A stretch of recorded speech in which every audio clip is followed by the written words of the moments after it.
Ramzan Kadyrov, président de la Tchétchénie, a roulé toute la journée avec sa nouvelle voiture, sa nouvelle bagnole, le Cybertruck de Elon Musk. C'est un travail énorme de Tesla, dans une voiture futuristique avec une machine gun derrière. Incroyable, on se croirait dans le film de Robocop. Une première depuis très longtemps. Спасибо Илону Маску за такой транспорт. Скоро отправится на СВО, на передовой. Ребята проверят, потом мы напишем характеристику, что нужно поменять. Alors comment a-t-il reçu cette voiture? On peut clairement voir le président tchétchène. La Tchétchénie, c'est là. La Tchétchénie était un pays indépendant, mais qui est plus ou moins soumise à la Grande Russie. C'est-à-dire à ses débuts, après la mort du père de Kadyrov, Vladimir Poutine est venu de Moscou jusqu'en Tchétchénie pour l'instaurer comme nouveau président. Ахмад Хаджи Кадыров достойно и мужественно исполнял свой долг перед своим народом. C'est-à-dire, tu seras président dans ton pays, il n'y a pas de souci. Mais il faut pas oublier que petit, c'est chez moi que tu donnes des rapports. Donc le rapport, ce n'est pas vraiment de président à président. C'est un peu de grand frère à son petit frère. Mais les militaires tchétchènes sont les plus redoutables de la Russie. Plus redoutables. Ils sont généralement musulmans.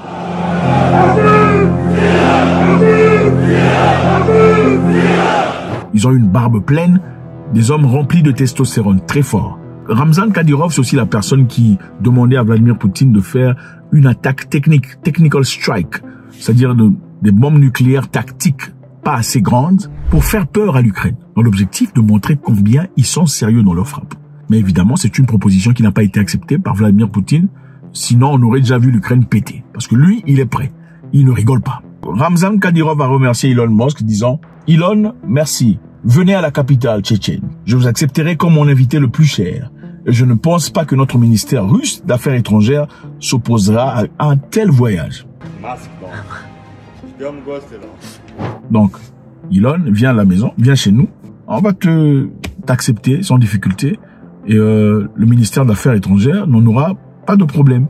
Ramzan Kadyrov, c'est le genre de personne qui invite très souvent des fighters, des combattants. C'est un homme fort, c'est un homme à testostérone. Ce n'est pas n'importe qui.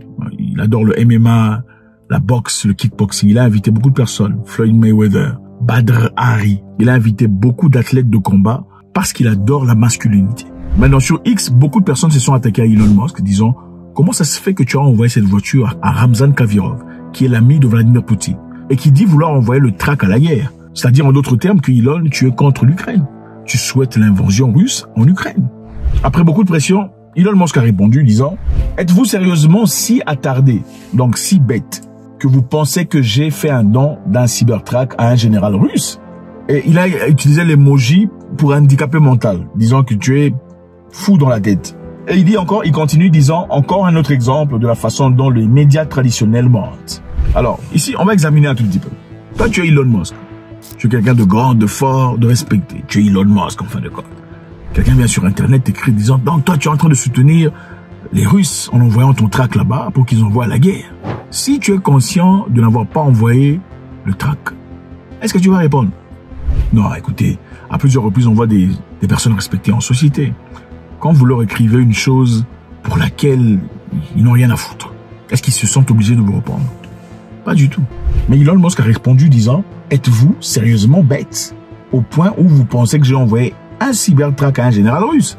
Je ne ferai jamais ça. » Quelque part, ça veut dire, je pense en tout cas, que peut-être que Musk a envoyé cette histoire. Mais maintenant, c'est salé. Pourquoi? Parce qu'en envoyant cette histoire, peut-être qu'il a envoyé la voiture à Ramzan Kadyrov, mais en lui disant, je te l'envoie, mais ne fais pas de publicité, ou ne partage pas, ou ne publie pas. Mais Ramzan Kadyrov, malheureusement, étant un militaire qui ne respecte absolument rien, enfin, c'est un militaire, c'est un président, il a pris la photo, l'histoire était tellement jolie, il pouvait pas, ils ont installé une machine gun, ils ont pris la photo. Maintenant, ça pourrait créer des problèmes à Elon Musk si c'est confirmé. Ou bien encore, deuxième option, il aurait simplement acheté la voiture lui-même et ensuite installé la grosse machine gun derrière. Qu'est-ce que vous en pensez? Mais en tout cas, ce qui est évident, Ramzan Kadyrov est en train de passer du bon temps dans la Cybertruck, en train de s'amuser avec une machine gun. Donc c'est ça. Le problème qui se pose ici est celui-ci. Elon Musk est-il ennemi de l'Ukraine? Probablement pas. Au départ, Elon Musk avait offert accès à son Internet système à l'Ukraine. Au moment où les Russes venaient pour attaquer, ils avaient détruit les infrastructures ukrainiennes très rapidement. Mais il a choisi de permettre aux Ukrainiens d'avoir accès à Internet. Voyant satellite, Starlink. Les Ukrainiens ont eu accès à Internet. Tout le monde applaudit Elon Musk à l'époque. Mais quelques temps plus tard, les Ukrainiens ont essayé de se servir de Starlink pour aller bombarder une base navale russe. Elon Musk ensuite a dit non, je ne permettrai pas ça parce que ça risque de déclencher la Troisième Guerre mondiale. Il a coupé Internet. Il a été insulté par tout le monde. Comment tu peux faire ça? Il dit, écoutez, vous m'insultez? Pourquoi? C'est moi qui leur ai offert Internet. Gratos. Vous ne me payez pas pour mon infrastructure. C'est à partir de là qu'il a commencé à faire payer Internet aux Ukrainiens. Ensuite, Elon Musk a aussi dit qu'il fallait arrêter la guerre, que les Ukrainiens devraient s'asseoir avec les Russes et trouver une solution à l'amiable. Pourquoi? Parce que c'est comme ça, c'est pour éviter une troisième guerre mondiale. Il disait, je soutiens les Ukrainiens, mais autant je soutiens les Ukrainiens, je ne pense pas vouloir les soutenir au point où je déclencherai une guerre mondiale qui nous terminerait tous. Ça n'a aucun sens. Il disait, on peut soutenir l'Ukraine, on peut vouloir qu'ils retrouvent la paix, sans essentiellement nous lancer dans une guerre frontale avec la Russie. Ça, ce n'est pas ce que je tolère. Il a encore été insulté. Après avoir été insulté, il s'est tué pendant très longtemps. Mais récemment, nous avons vu Elon Musk soutenir Donald Trump dans sa campagne électorale. And you know, Elon, I love Elon Musk. Do we love him? I love him. And you know, so Elon endorsed me recently, the other day, actually. He's great. Il soutient. Son soutien, évidemment, c'est parce qu'il sait que Trump, en étant président, va faire tout ce qu'il peut pour arrêter la guerre en Ukraine. Regardez la question qu'on a posée Trump. Regardez comment Trump a répondu. The question here is, would you give Ukraine weapons and funding if you were elected? I would sit down. Let me just put it a nicer way. If I'm president, I will have that war settled in one day, 24 hours.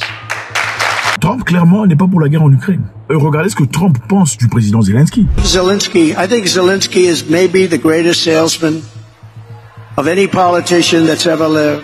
Every time he comes to our country, he walks away with $60 billion. Ici, Donald Trump dit que Zelensky est un marketeur, c'est-à-dire c'est un excellent vendeur de rêves.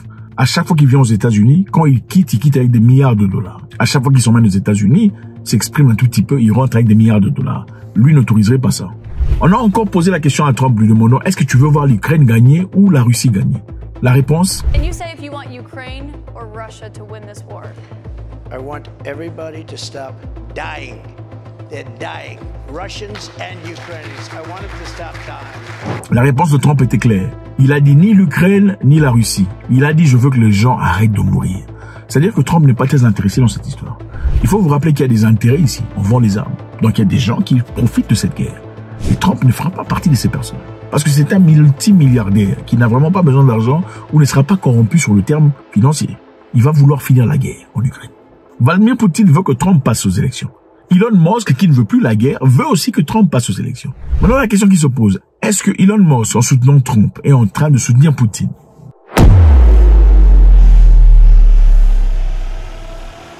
Pour finir, les Russes disent qu'ils bombarderont la Pologne si la Pologne essaie d'intercepter les missiles russes tirés en Ukraine. Récemment, l'Ukraine et la Pologne se sont entendus ou discutés, ils n'ont pas encore signé de contrat évidemment, proposant que la Pologne tire sur les missiles ou intercepte les missiles russes qui sont tirés en Ukraine mais à portée de la Pologne. C'est-à-dire, les Russes pourraient tirer une missile, mais si les Polonais sont à même d'intercepter ces missiles, ils peuvent évidemment les exploser. Alors un représentatif russe a réagi par rapport à ça.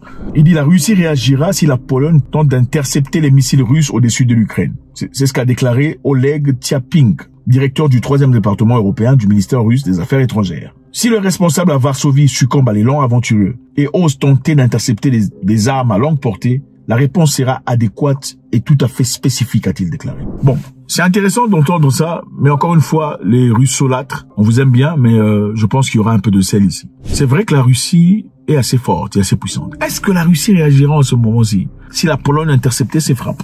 La question se pose. Pourquoi la question se pose? Parce que dans le passé, la Russie a dit, si vous franchissez cette ligne rouge, nous allons frapper. La ligne rouge a été franchie, à maintes reprises. Ils n'ont pas frappé. Si vous osez frapper dans la Russie, nous frapperons très fort. Ils ont frappé dans la Russie. La Russie n'a rien fait. Si vous osez piétiner le sol russe, nous allons frapper. Ils ont piétiné le sol russe, à maintes reprises. Ils n'ont pas frappé. Je pense qu'à un moment donné, même si, voilà, vous travaillez pour quelqu'un, monsieur dit, si vous revenez en retard, je vous vire. Il y a des gens qui reviennent en retard, les femmes reviennent en retard, ils ne virent personne. Vous direz quoi? Vous direz quoi? Vous direz que bon, il y a un manque d'authenticité ici. Kadyrov avait demandé à la Russie de frapper. Frapper, tactique, bombe nucléaire, la petite bombe nucléaire, pour tirer l'attention. Mais Vladimir Poutine a refusé de le faire. Si à maintes reprises, la ligne rouge a été franchie, est-ce que si la Pologne tire sur les missiles, si la Pologne tire et intercepte des missiles russes, la Russie finalement réagira? Point d'interrogation. Quelquefois dans la vie, on ne peut que partir sur des bases de ce que vous avez déjà fait dans le passé. Quelqu'un disait, tu veux savoir ce que quelqu'un fera dans le futur? Regarde ce qu'il a déjà fait dans le passé. Et jusque-là, malheureusement, on n'a pas beaucoup d'éléments. Faites-moi savoir ce que vous en pensez, c'est toujours avec beaucoup de plaisir. Est-ce que vous pensez que Elon Musk a envoyé cette voiture à Kadyrov, lui disant, il faut pas publier ça, mais il a fait ça parce qu'il est malade dans la tête? Ou Kadyrov a acheté la voiture, il a installé lui-même sa machine gun et a ensuite publié. Mais s'il l'a fait, quel serait l'intérêt pour lui de placer Elon Musk dans le pétrin? God bless.